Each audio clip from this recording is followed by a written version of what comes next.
Lepo zdrav, že smo nazaj iz oglasov, no sedaj pa imam v studiu že dve izredno zanimivi gosti, in sicer Ano Grah ter Nino Kokelj. Ana Grah rada potuje in raziskuje tako svet kot medosebne odnose. Je energična, sproščena in pozitivno naravnana, rada se smeje in je prijateljica otrok. Ja, to o smehu sem že spoznal, že takoj, ko sta prišli v studio. No, Nina Kokelj pa je večkrat nagrajena avtorica 5 romanov in mnogih slikanic. Ustvarja za film, promovira kulturne projekte, objavlja intervjuje in reportaže, navdihuje pa jo otroška igra. Govora pa bo o zavodu La Vita. Ana in Nina, lepo pozdravljena v našem studiu. Torej, da se malce dotaknemo zavoda La Vita, to je družinski zavod in je nov center v velikem naselju na Mesarski cesti v Ljubljani. Prostor, s katerim so tukajšnji otroci pridobili svoj kotiček. V obdobju protikoronskih ukrepov in vse splošne digitalizacije otroci še kako potrebujejo prijazno igralnico in vodene aktivnosti, ki jih nekako izvajate usposobljeni mentori. Kako je sploh nastala ta ideja za zavod La Vita in morda tudi odkot ime La Vita? Ja, v bistvu želja po La Viti je v meni tlela že nekaj časa. No, in potlej pa prišlo to koronsko obdobje in sem izgubila zaposlitev in sem imela dovolj časa za razmišljanje, sploh ob vseh teh ukrepih in zaprtih. In sem razmišljala, ker je pa moja mama v bistvu tudi učiteljica, sem tudi iz prve roke izvedela, s kakšnimi težavami se ubadajo družine. In sem začutila, da je zdaj ta čas, da jaz začnem aktivno delati na tem projektu Družinski zavod La Vita. In sem razmišljala o imenih in se mi zdelo nekako, da je La Vita, kar pomeni življenje, nekako, da je to ta pravi ime, ki bi ga dala ime zavodu, ne? Ker dokler dihamo, tudi živimo in dokler živimo, lahko tudi v bistvu se izboljšujemo, osebno rastemo, se družimo in je bilo v bistvu to zame edino pravo ime za ta moj novi zavod. No, ampak zavod in ta sam prostor pa ni namenjen zgolj otrokom, ampak širšim populacijam, kaj ne? Ne, ko sem iskala poslovni prostor, je bil ta na Mesarski, ko sem ga zagledala, je bil v bistvu najbolj primeren prostor, ker imamo različne dejavnosti. Dejavnosti so zasnovane za vse starosti, od najmlajših otrok pa do najstarejših. Tako da je v bistvu primeren, opremljen je tako, da je privlačen za vse. Nina, pa še vprašanje za vas, kako pa ste se vi sploh odločili za sodelovanje z zavodom La Vita in kakšna je vaša funkcija v tem zavodu? Odločitev je bila zelo, zelo preprosta, pač videla sem plakat. In prebrala sem ta čudovit program, čudovito, da rečem, ponudbo in odšla domov, prijela v roke telefon in poklicala številko, ki je bila objavljena, in oglasila se mi je Ana in smo začeli sodelovati. Zelo pravim, preprosto, spontano. Drugače bi pa rekla, da imam dva pola, dvoje funkcij. Eno je, da prihajam kot neke vrste, bi rekla, promotorka tega centra, z nekimi samoiniciativnimi, svežimi idejami, ki jih potem z Ano predebatirava in z kolegi, sodelavci. Drugo pa je, da sem tudi umetnica, pisateljica in tudi zdaj pripravljava en blog, tudi moje, bi rekla, umetniškega angažmaja, sicer Pravljične urice z imenom Pravljice izpod klobuka. Sva pa tudi pripravljeno tako malo nagajivo ponudbo, in sicer pisanje spisov. Ker mnogim otrokom so spisi prava mora in ko jim na pomoč priskoči čisto prava pisateljica v La Viti, je stvar seveda postane tako imenovan mačji kašelj. In kakšnih spisov se potem lotevajo otroci? To so te domače naloge, ne. Se pravi spisov, ki jih dejansko, s katerimi se v šoli srečujejo. Tako.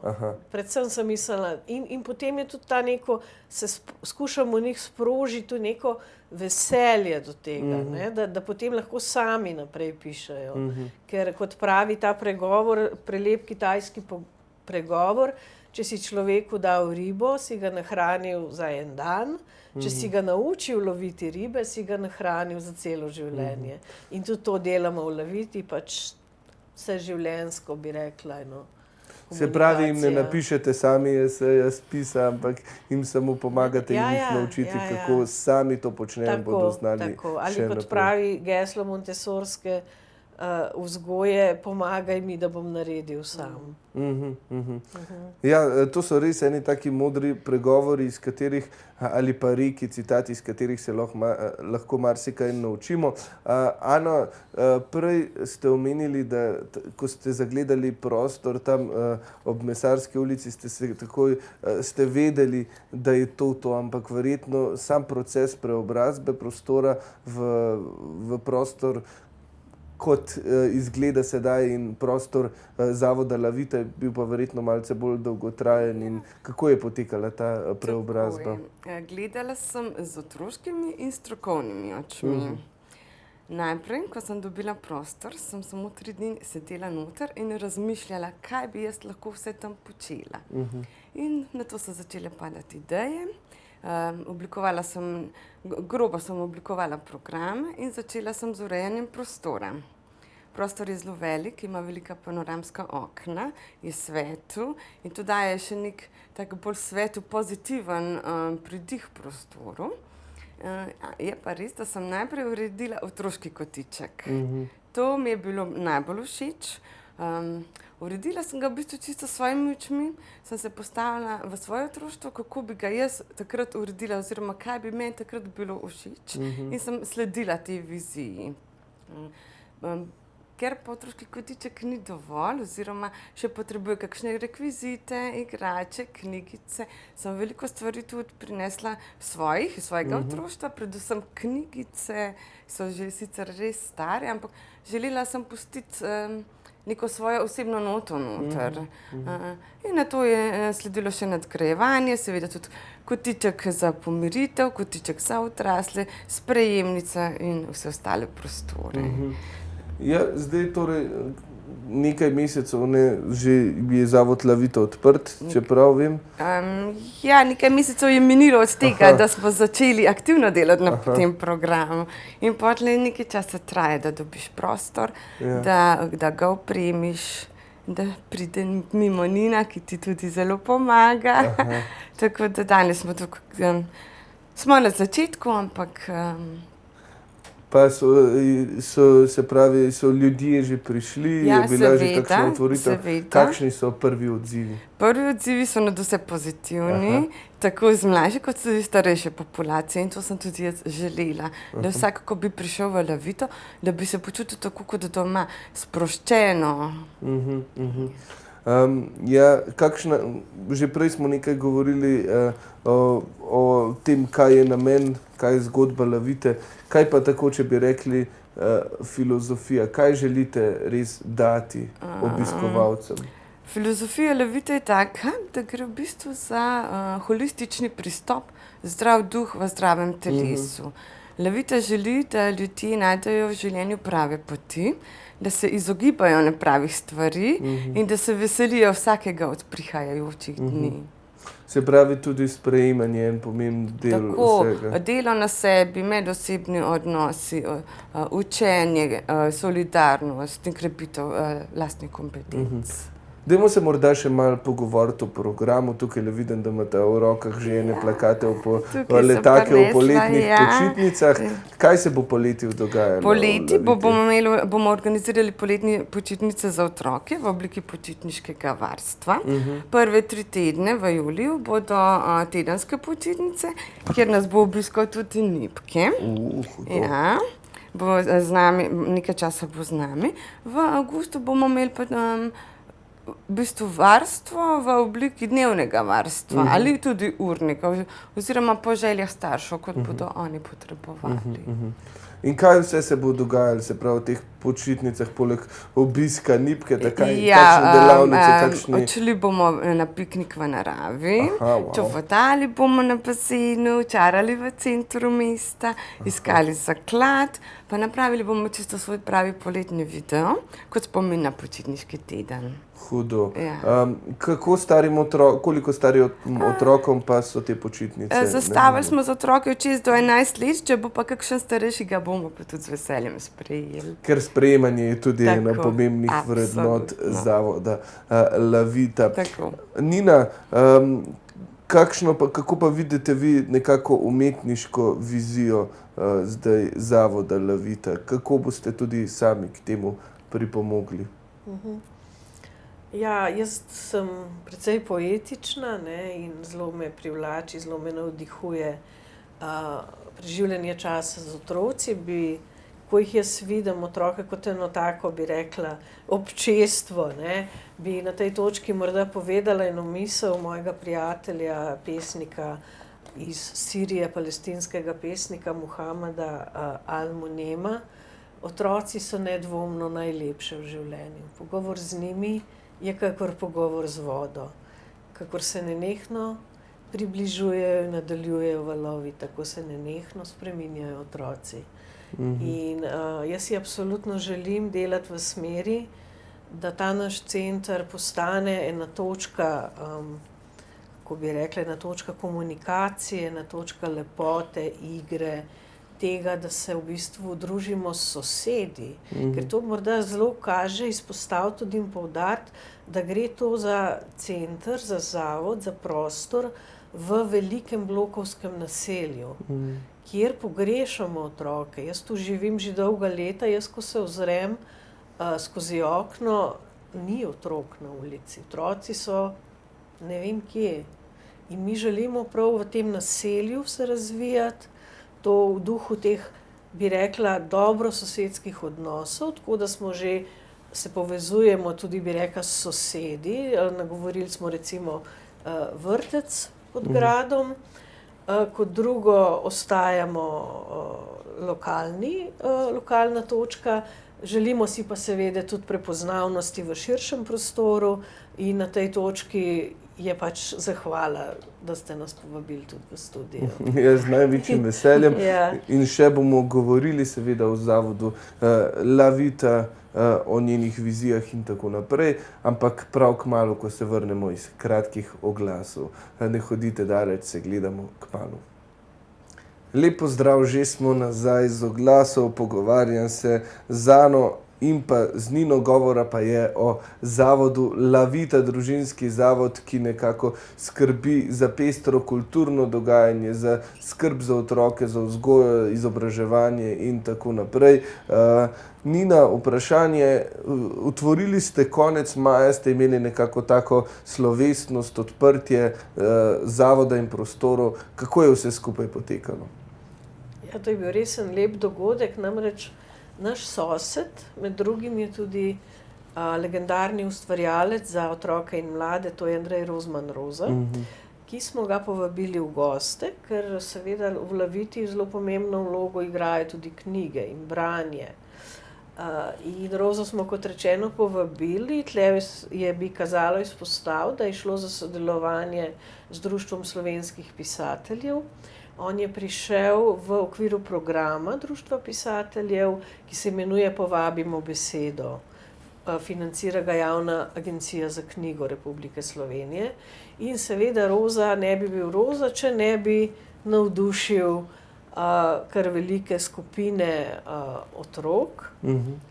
Kasneje je pa sledil en rojstni dan, ker tudi temu je Lavita namenjena, da se, bi rekla, na en zelo preprost, ampak lep, vesel način tudi praznuje rojstni dnevi. Tako da ja, hvala Rozi, obljubil je, da bo še kaj prišel naokrog. Ja, izredno zanimivo, no. Lepo in verjetno se spodobi, da takšne prostore in takšno idejo se odpre, otvori tako, kot je potrebno. Ana, no, z jesenjo pa se začenjajo redne delavnice, reden program, poletne počitnice smo že omenili, ampak jeseni pa nekako prva taka redna sezona Tako. v Zavodu Lavita. Kaj lahko pričakujemo? Z novim šolskim letom v jeseni bomo pripravili zelo zanimive in privlačne programe. In sicer naša Nina bo vodila pravljične urice za najmlajše.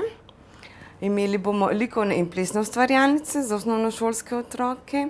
Posebej moram poudariti modni kotiček za mlade dame. Wow. To je za punce druge in tretje triade primerno.